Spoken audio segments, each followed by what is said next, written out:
Hello, and welcome to Day by Day True Crime Stories, the podcast where we explore a different crime or justice milestone from this day in history. I'm your host, Kona Gallagher, and today is April 28th. On this day in 2001, a man made a horrifying discovery near Hibbs Park in Kansas City, Missouri. The decapitated body of an African-American girl believed to have been about 3 years old. What followed was a 4-year search for her identity and ultimately justice. It's a case that shows both the worst and the best of what people are capable of. Let's get started.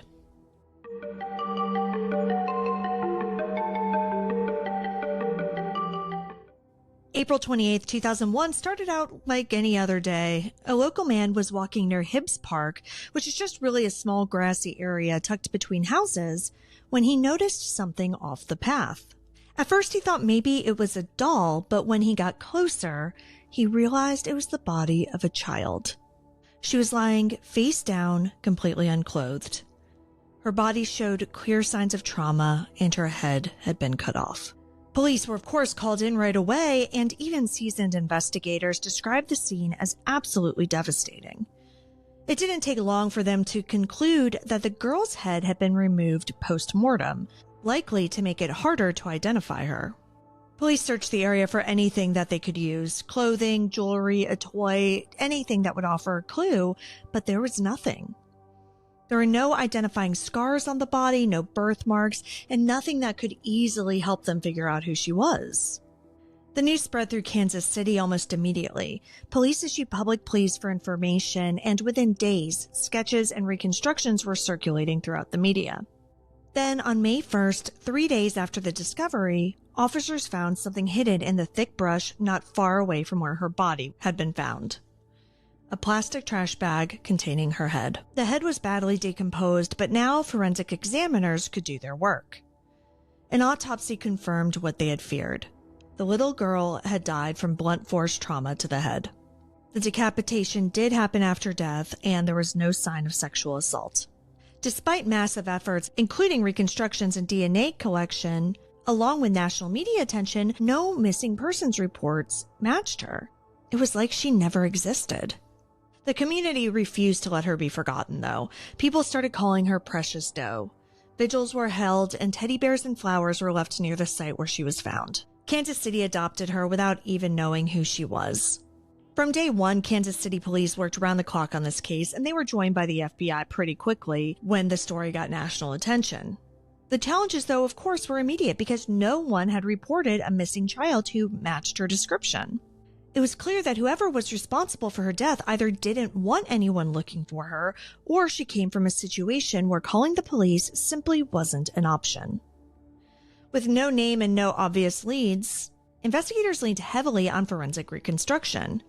Her case was featured on shows like America's Most Wanted, which generated thousands of tips over the years. But even after following up, none of them led to an answer. For those of you who listened to my other podcast and then they were gone, the name Precious Doe may sound familiar to you. She actually came up in another case that we covered on Brittany Williams. Brittany was one of the missing children who they thought this body could potentially belong to, but DNA testing ruled that out. And it would be a few more years before Precious Doe's identity was determined. Still, the people of Kansas City never let this case fade. Vigils were held every year, and volunteers kept printing flyers. Churches even preached about her during services. It wasn't just about catching whoever did this, it was about making sure Precious Doe mattered. But even with all the attention, the case went cold, and some investigators feared the worst, that she had been a part of a trafficking situation or had been abandoned by somebody who was supposed to care for her. And the saddest part was that it didn't seem like anybody was looking for her. But then finally, someone spoke up. In early 2005, 4 long years after her body was found, everything changed. Richard Young, a local activist who had been involved in keeping attention on the case, got a tip. The informant said that they knew who Precious Doe was. Her name, they said, was Erica Michelle Marie Green. She was from Oklahoma City, and the people responsible for her death were her mother, Michelle Johnson, and her stepfather, Harold Johnson. The tip was credible enough that police moved quickly. They tracked down Michelle and Harold in Muskogee, Oklahoma. And under questioning, they eventually confessed. DNA later confirmed that the little girl that everyone had gotten to know as Precious Doe was actually Erica Green. Once police had their confession, the full horrifying story came out. Erica had been living with Michelle and Harold in Kansas City in the spring of 2001. Both adults had long histories of drug use and violence. One night, high on PCP and alcohol, Harold Johnson got angry because 3-year-old Erica wouldn't go to bed when he told her. He kicked her hard in the head, hard enough to knock her unconscious. Instead of getting help, Harold and Michelle panicked. They were afraid of being arrested because they both had outstanding warrants. So they didn't call 911. They tried to revive Erica at home, even putting her in a cold bath, but it didn't work. By morning, Erica was dead. To cover up what had happened, they made an unthinkable decision. Harold used a pair of hedge clippers to decapitate Erica. Then, they dumped her body and her head separately in the woods near Hibbs Park.